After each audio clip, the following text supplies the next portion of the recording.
Hello, Pisces, and welcome to your January 2019 reading.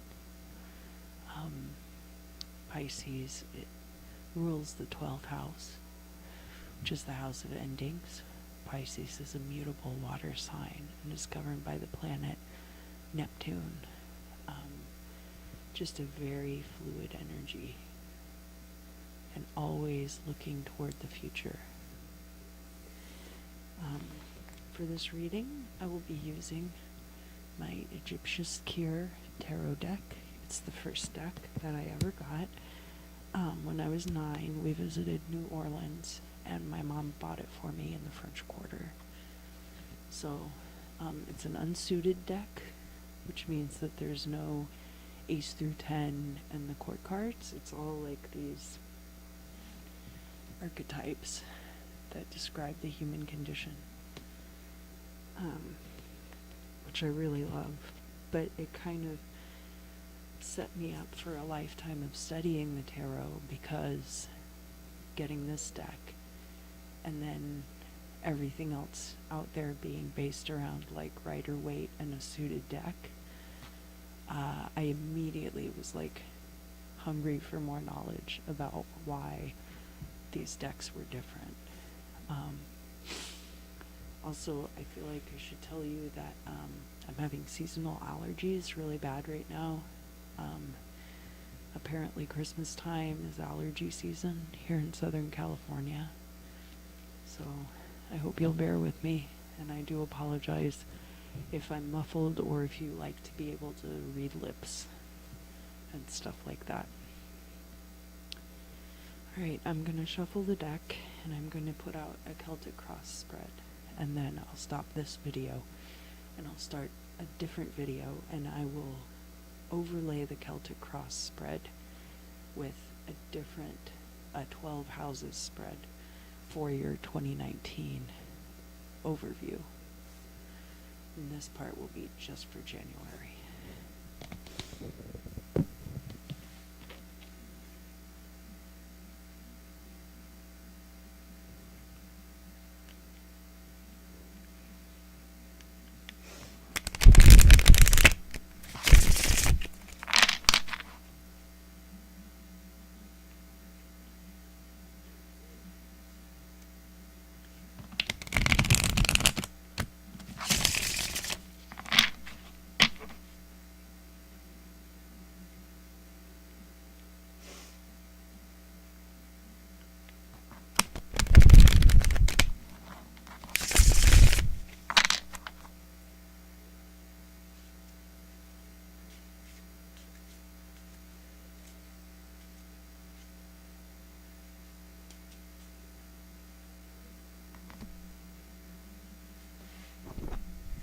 So the first card is all about yourself, your immediate circumstances, and where you will find yourself when the ball drops.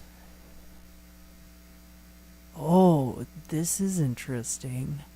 So, because you're the 12th house, I do your reading last. But I feel like because of how the houses are laid out and the progression of self through the 12 houses of astrology, that's appropriate. But actually, Aquarius just got this card inverse in this position. So, I don't know if you are friends with any Aquarius. But right now you hold all the power. You're able to do whatever you want and manifest whatever you want. You can just like reach into the air and grab it. And speaking of suited decks, you can see that he has all of the wands, cups, swords, and pentacles there. That was confusing to me too when I was first looking into this deck. And then this, what crosses it is what you have to work with. The tools. Your wands and swords and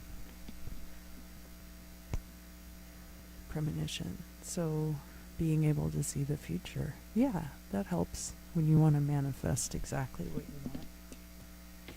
for sure.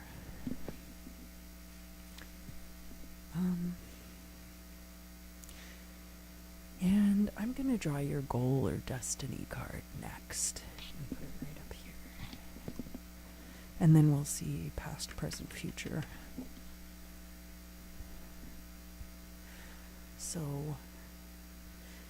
this person, this sculptor, has been commissioned to create a portraiture of the pharaoh, which means that he's getting paid for this job and is a professional.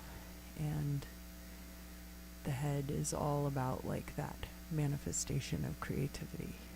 And in your case, it is inverse. So maybe you've gotten these commissions, but you're not getting paid for them. Maybe you feel like kind of shut down creatively. But let's pull some more cards. Libra got this card in their reading as well, in a different placement.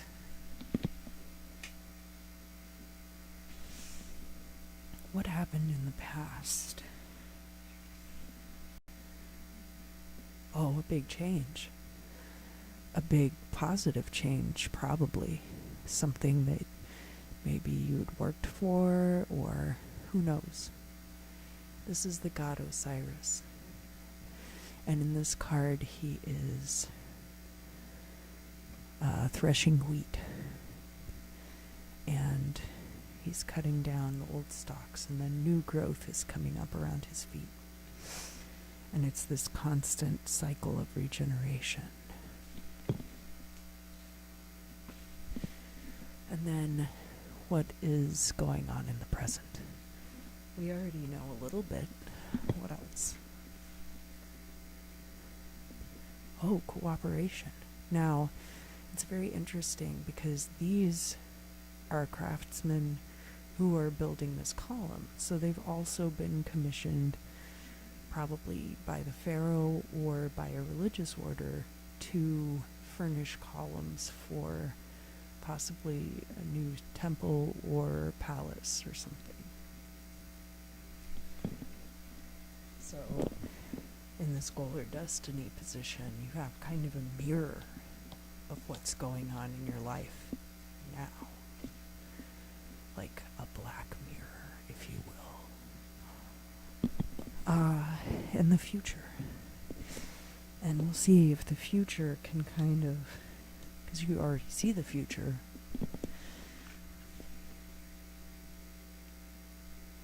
And it's the Empress card, which is great. Empress is Taurian and Venus energy all over the place. And I think she's got these 12 stars around her head, and those represent the 12 houses of astrology on this representation of the Empress. Other than that, it's actually a pretty simple card, comparatively to some of the others. And in this deck, the correspondences are also different. So this card in this deck, while it is Taurian and Venus energy, they are also giving the correspondence of Jupiter and Sagittarius, which is the ninth house, which is 3 threes anyway. So I'm going to shuffle the cards again, and then I'll put out the last 4 cards in this spread. Then I'll stop this video and we'll put more cards that will tell us about the year overall, because January is really just the beginning.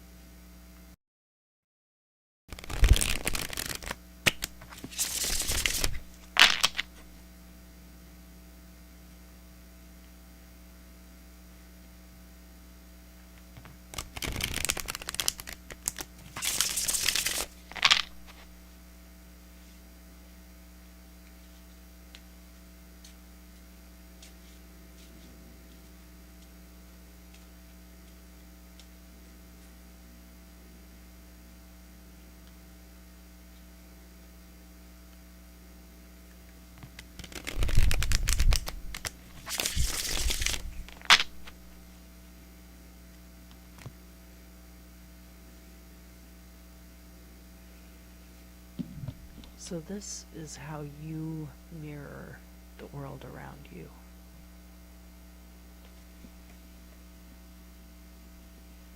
And almost everybody got this card in their reading. So you have this larger figure who is Egyptian, and the smaller figure is probably Assyrian. And the Egyptian figure is shown larger because in Egyptian art, the larger person was the more important person. And he's wielding this mace.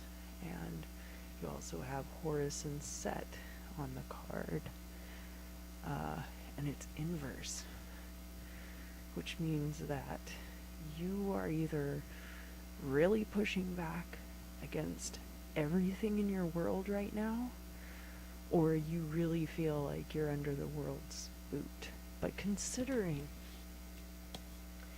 what we have here with the Magician upright, and here, it really looks like maybe you're just being very aggressive about what it is that you want and manifesting things in like a really aggressive way, which is not very Piscean of you at all. That's weird. We'll have to see about that. I don't know if I could believe that. The next card is how the world interacts with you.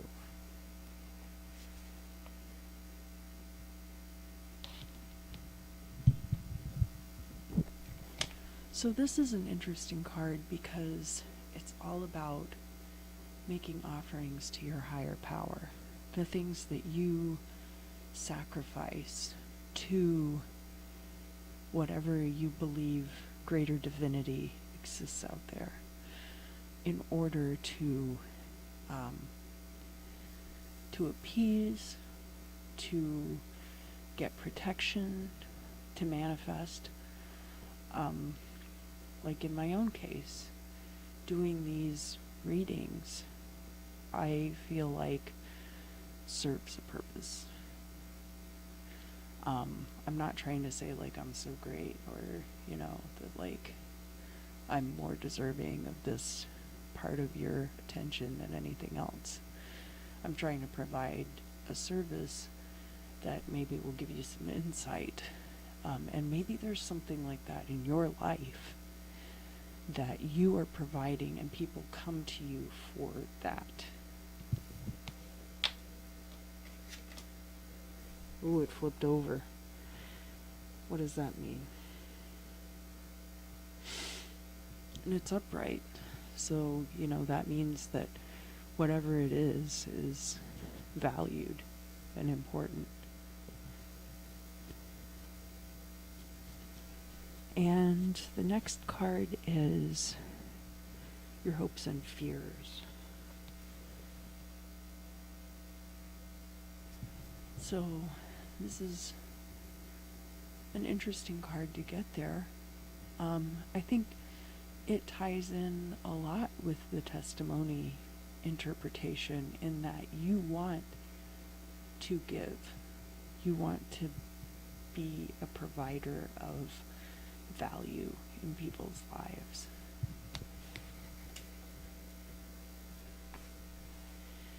And the final card for this portion of the reading is kind of going to be like your end of January.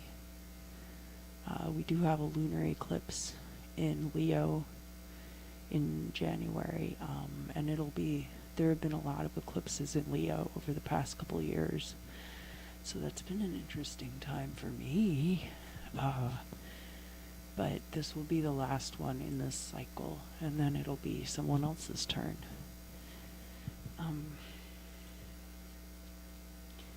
Let's see what we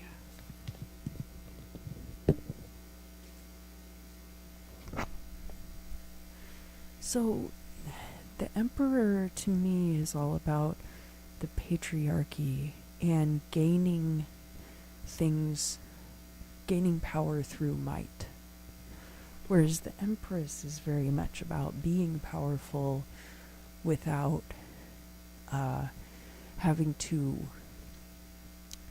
flex your muscles, so to speak. It's power through circumstance rather than power through might. It's power because it's obvious that you are sovereign, whereas like the Emperor has to gain by strength. And in this case, the card is inverse, and this very much ties in to this with the vehemence, and I feel like it's possible that that's also what is cutting you off from your expressiveness. So that is the January portion of this reading, and I am going to stop this video, and then I'm going to start another video, and we'll use a separate deck of cards to lay out 12 houses and see how all the cards interact with each other.